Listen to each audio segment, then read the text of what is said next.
সেটা তো জানা আছে, কিন্তু কল্পবৃক্ষ কোথায় আছে সেটা কারোর জানা নেই। কিন্তু কল্পবৃক্ষ এই ভূমণ্ডলের মধ্যেই রয়েছে। আর সেই কল্পবৃক্ষের বিশেষতা কি? কল্পবৃক্ষের নিচে দাঁড়িয়ে যে যা চিন্তা করে সে তাই পেয়ে যায়। এক পথিক বিদেশ যাচ্ছে,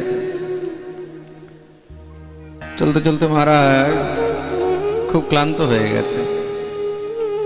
দূরে একটি খুব সুন্দর বিশাল বড় বৃক্ষ দেখেছে, খুব সুন্দর তার ছায়া। ছায়া দেখে তার নিচে বিশ্রাম করতে লাগলো। বিশ্রাম করতে করতে হঠাৎ করে মনে মনে ভাবছে, ইস কি সুন্দর বৃক্ষ, কি সুন্দর ছায়া, কি সুন্দর সুন্দর ফল ধরে আছে তার মধ্যে। মনে মনে বিচার করছে,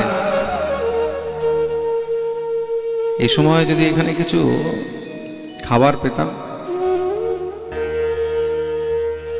খুব খিদে লেগেছে তো, যদি কিছু খাবার পেতাম একদম তৃপ্তি হয়ে যেত। মানে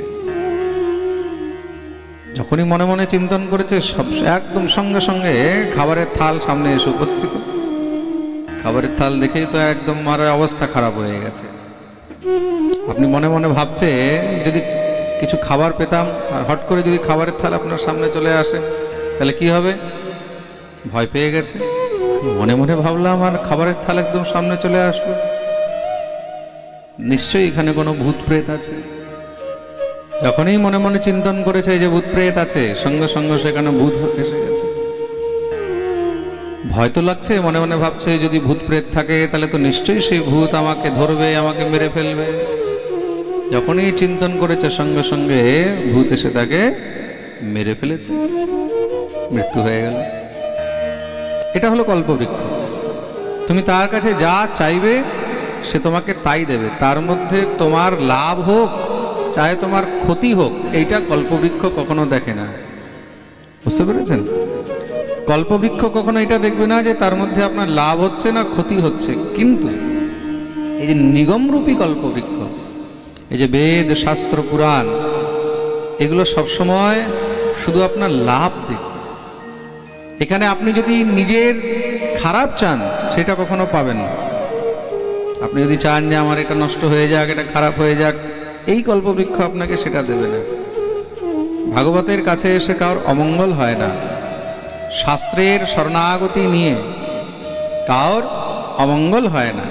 এখানে যেটা তোমার মঙ্গল সেটাই তুমি পাবে। প্রেম সে বলো। তার জন্য সেই কল্পবৃক্ষের মধ্যে আর এই কল্পবৃক্ষের মধ্যে অনেক পার্থক্য রয়েছে। আর এই কল্পবৃক্ষের একমাত্র পাকা ফল হলো শ্রীমদ্ ভাগবত। এই ফলটা কেমন? বলে অমৃত দ্রব সংযতম, অমৃতের থেকে উত্তম। কেন? শ্রী শুকদেব প্রভুর মুখের স্পর্শ পেয়েছে। শুক মুখাদ অমৃত দ্রব সংযতম, শুক মুখের স্পর্শ পেয়ে অমৃত থেকে উত্তম হয়ে গেছে। তাই ফল কি করে আস্বাদন করবে? বলে বারবার পিবত ভাগবতম রসমালয়ম মুহুরহ, বারবার এই ভাগবতের রস আস্বাদন করবে। কেন? এটা হলো রসমালয়। রসমালয় মানে রসগোল্লা, রসমলাই। মহারাজ আপনি এখনই বললেন ফল, আবার এখন বলছেন রসগোল্লা। বলে এটা এমন ফল যার না ছিলকা আছে না আটি আছে। সংসারের এই জড়জগতের যাবতীয় ফলের মধ্যে কি হয়? ছিলকাও হয়, আটিও হয়, তাই তো? ছিলকাও ফেলতে হয়, আটিও ফেলতে হয়। কিন্তু এই ফলের মধ্যে না ছিলকা আছে না আটি আছে। তাহলে বলে একদম রসগোল্লার মতন। এটার মধ্যে ত্যায্য বলতে কোনো বস্তুই নেই, ত্যাগ করার মতন কিছুই নেই।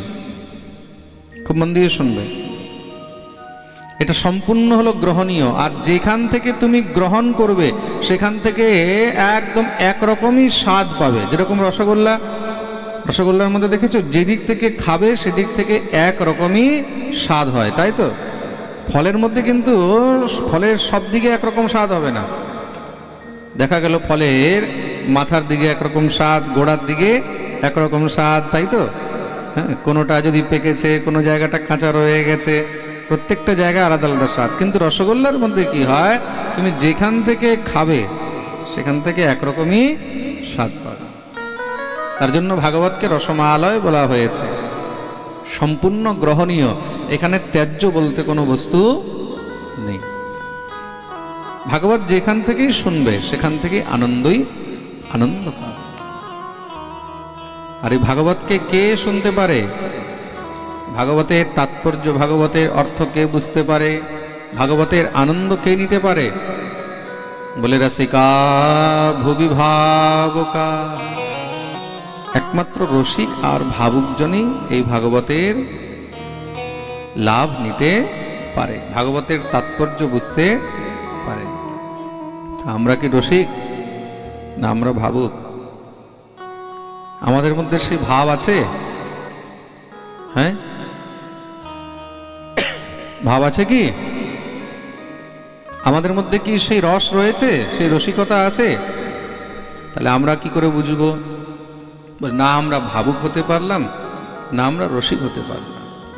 কিন্তু হ্যাঁ, যারা ভাবুক, যারা রসিক, তাদের অধরামৃত, তাদের উচ্ছিষ্ট যদি গ্রহণ করতে পারি, তাহলেই ভাগবতকে বুঝতে পারব। রসিক কে আর ভাবুক কে? রসিক হলেন শ্রী শুকদেব প্রভু, রসিক হলেন শ্রী শুকদেব প্রভু, যাকে ব্রহ্মরাজ বলা হয়েছে। কি বলা হয়েছে? জোরে বলো, ব্রহ্মরাজ। আর ভাবুক হলেন রাজা পরীক্ষিত, যাকে বিষ্ণুরাজ বলা হয়েছে। কি বলা হয়েছে? বলি শুকদেব ভগবান কি জয়। তৎপশ্চাৎ নরনারায়ণ ভগবানকে বন্দন করা হয়েছে,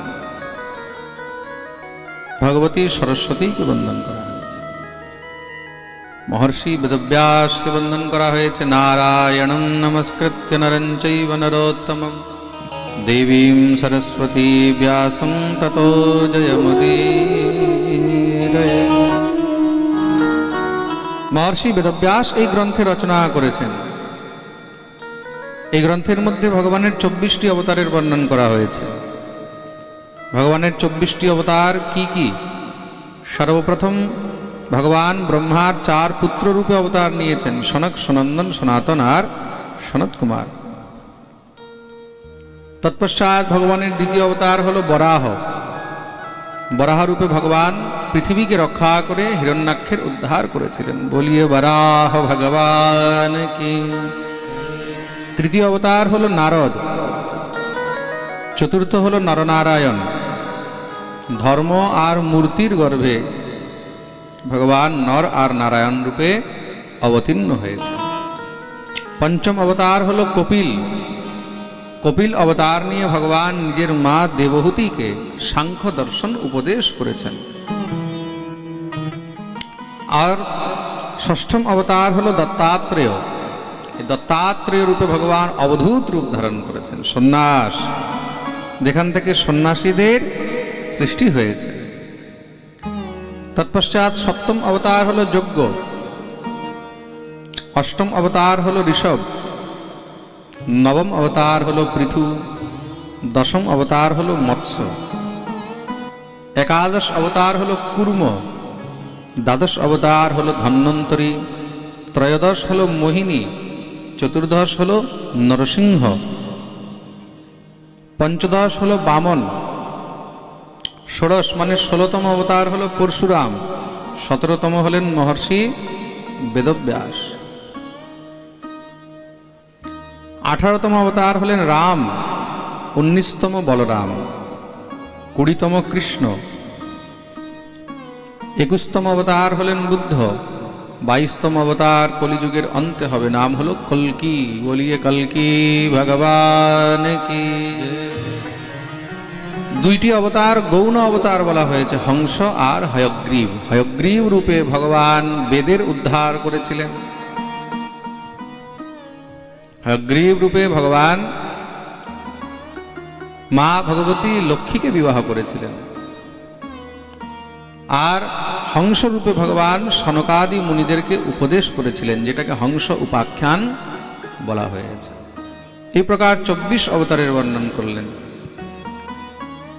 এখানে সনকাদি মুনি শ্রী সুতজিকে প্রশ্ন করছেন, প্রভু এই ভাগবতের রচনা কিভাবে হলো? মহর্ষি বেদব্যাস তো অনেক গ্রন্থের রচনা করেছেন, তা ভাগবতের রচনা কিভাবে করলেন, তার প্রয়োজন কেন হলো? জিজ্ঞাসিতম অধীতম চ যত্তদ ব্রহ্ম সনাতনম অথাপি শোচস্যাত্মানম অকৃতার্থ এব প্রভু।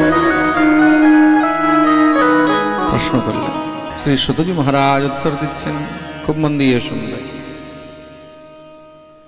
মহর্ষি বেদব্যাস অনেক গ্রন্থে রচনা করেছেন। জীবের কল্যাণের জন্য তিনি বেদকে সহজ করে দিলেন, সরল করে দিলেন। বেদের 4টি ভাগ করেছেন, ঋগ্বেদ, যজুর্বেদ, সামবেদ আর অথর্ববেদ। ঋগ যজু সাম অথর্বাখ্যাম বেদশ্চত্বার উদ্ধৃতাঃ। তৎপশ্চাৎ ইতিহাস পুরাণম চ পঞ্চমম বেদ উচ্যতে। 17টি পুরাণ, বিশ্বের সবথেকে বড় ইতিহাস মহাভারতের রচনা করলেন। এত কিছু রচনা করেও মনে শান্তি হয়নি, এখনো মনে হচ্ছে বোধহয় কিছু বাকি রয়ে গেছে। কি বাকি রয়েছে সেই চিন্তায় বেদব্যাস পড়েছেন, বুঝে উঠতে পারছেন না। নিজের আশ্রমে বসে বসে চিন্তন করেন। বেদব্যাসের আশ্রম কোথায়? ব্রহ্মনদী সরস্বতীর তটে বদ্রিকাশ্রমে, যেটাকে আমরা বদ্রীনাথ বলি। ব্রহ্মনদ্যাম সরস্বত্যাম আশ্রমঃ পশ্চিমে তটে সম্যপ্রাস ইতি প্रोक्तो ঋষীণাম সত্রবর্ধনঃ। ব্রহ্মনদ্যাম সরস্বত্যাম আশ্রমঃ পশ্চিমে তটে, ব্রহ্মনদী সরস্বতীর পশ্চিম তটে মহর্ষি বেদব্যাসের আশ্রম, যার নাম হলো সম্যপ্রাস। আশ্রমের নাম কি? জোরে বলো, মনে থাকবে তো? কি নাম বললাম? চবনপ্রাস নয় কিন্তু, প্রেম সে বলো। আরে বলো না, আরো জোরে, আরো জোরে। পিছনে যারা আছে দুটো হাত উপরে করে জয় জয় শ্রী রাধে।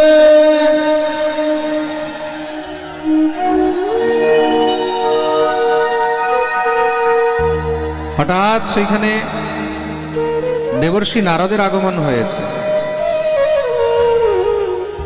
দেবর্ষি নারদ এসে উপস্থিত হতেই মহর্ষি বেদব্যাস দেবর্ষি নারদের সুন্দর স্বাগত করে উচ্চ আসনে বসিয়ে পূজা করলেন।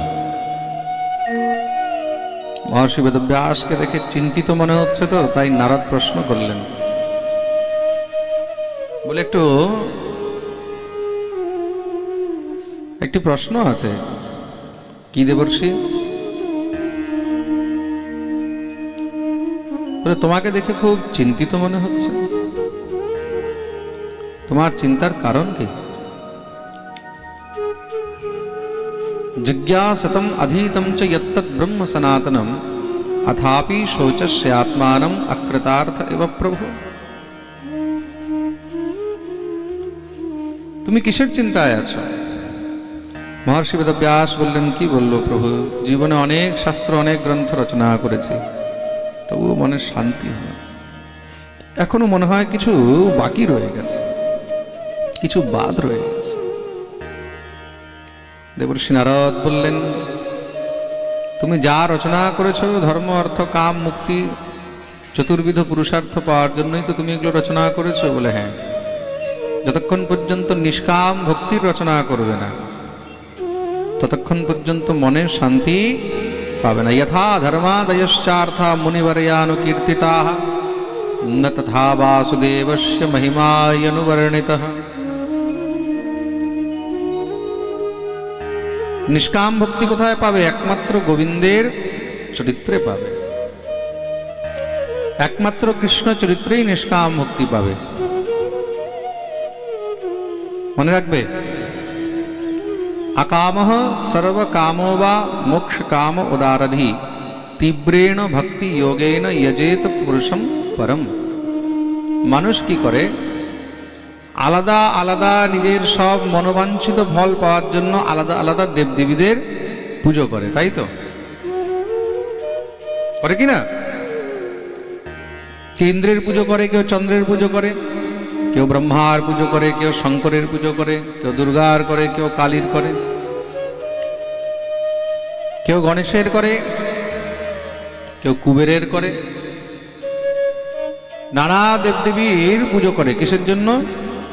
নিজ নিজ মনোবাঞ্ছিত ফল পাওয়ার জন্য। কিন্তু তীব্রেণ ভক্তি যোগেন যজেত পুরুষম পরম। কেউ যদি ভক্তি চায় তবেই গিয়ে সে পরম পুরুষ ভগবান শ্রীকৃষ্ণের ভজন করে। কেন? নির্মলা ভক্তি, নিশ্চলা ভক্তি, নিষ্কাম ভক্তি একমাত্র গোবিন্দের সান্নিধ্যেই পাওয়া যায়। প্রেম সে বলো, আজ পর্যন্ত কখনো দেখেছো কাউকে বিশ্বের সংহার করার জন্য, কাউকে মারার জন্য, অমুক অস্ত্র পাওয়ার জন্য কেউ নারায়ণের তপস্যা করে? করে কি? যতজন দেখবে সব কেউ ব্রহ্মার তপস্যা করছে, হ্যাঁ, কেউ শঙ্করের তপস্যা করছে, কেউ ইন্দ্রের করছে।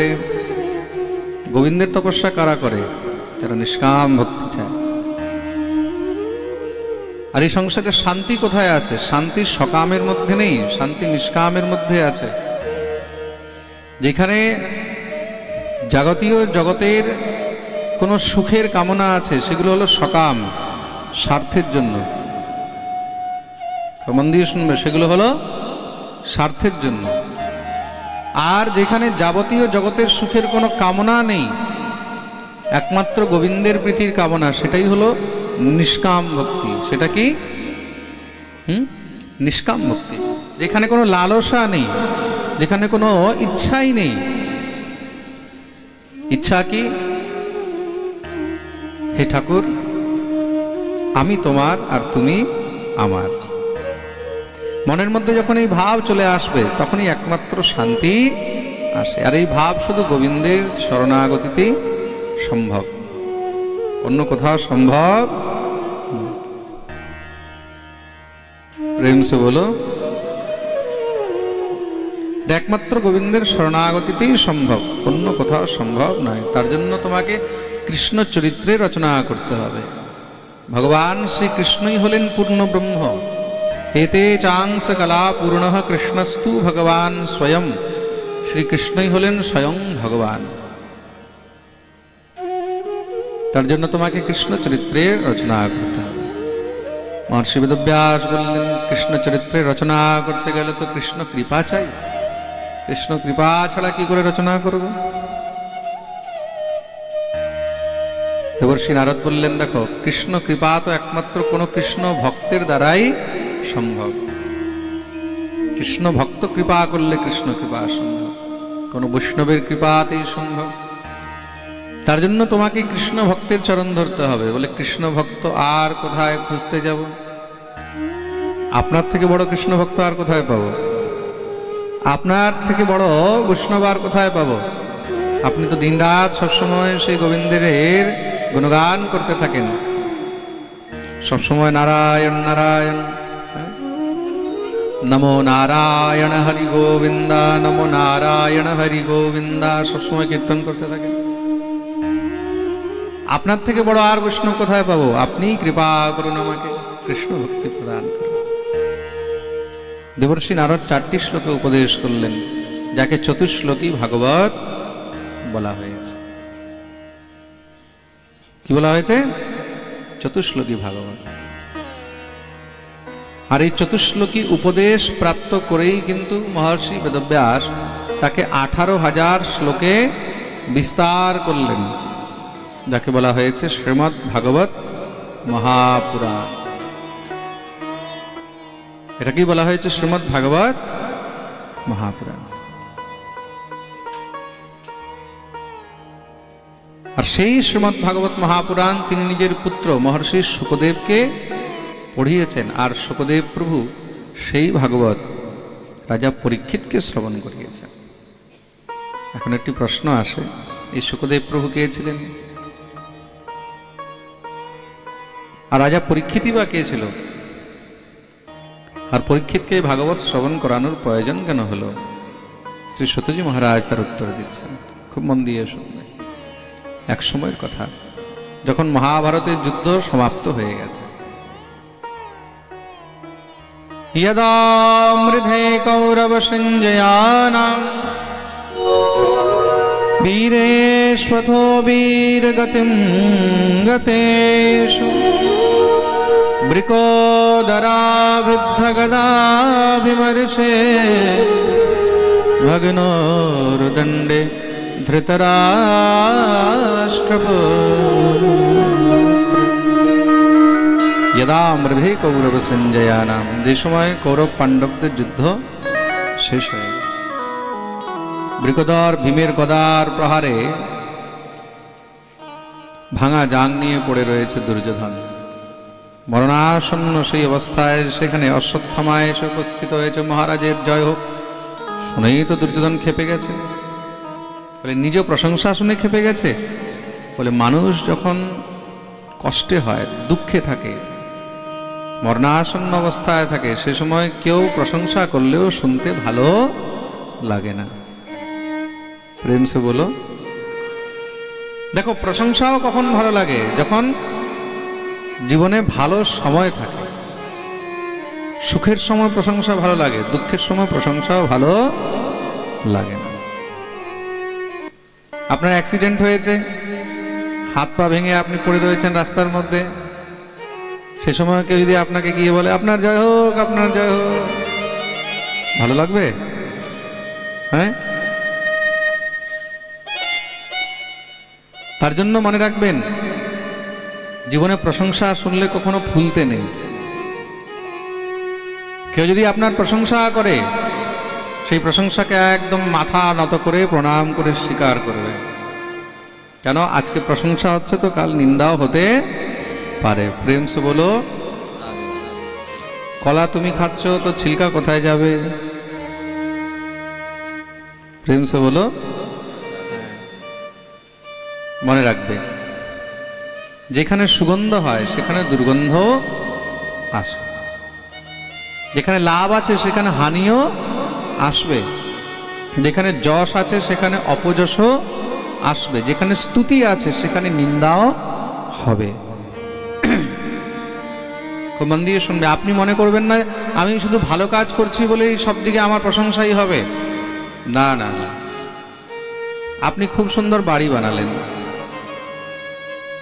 একতলা বানালেন খুব ভালো হলো, দুইতলা বানালেন খুব ভালো হলো, যখনই তিনতলা বানালেন, আপনি কাউর কিচ্ছু করেননি, কাউর মাথায় বাড়ি দেননি, কিছু নয়, কিন্তু পরের দিনই পাশের বাড়ির লোক কি বলবে? বেটা তিনতলা বানিয়ে নিয়েছে, আমার ঘরের রোদটা আটকিয়ে গেল। বলবে কি না? আপনি এই সংসারের মধ্যে কখনো কাউকে তুষ্ট করতে পারবেন না। পারবেন? কখনো সম্ভব না। প্রেম সে বলো। আপনি যতই ভালো করুন, এই সংসারের মধ্যে যতই আপনি উত্তম, যতই মহারাজ উৎকৃষ্ট কাজ করুন, যদি 10 জন আপনার স্তুতি করছে তাহলে 2 জন আপনাকে গালিও দেবে।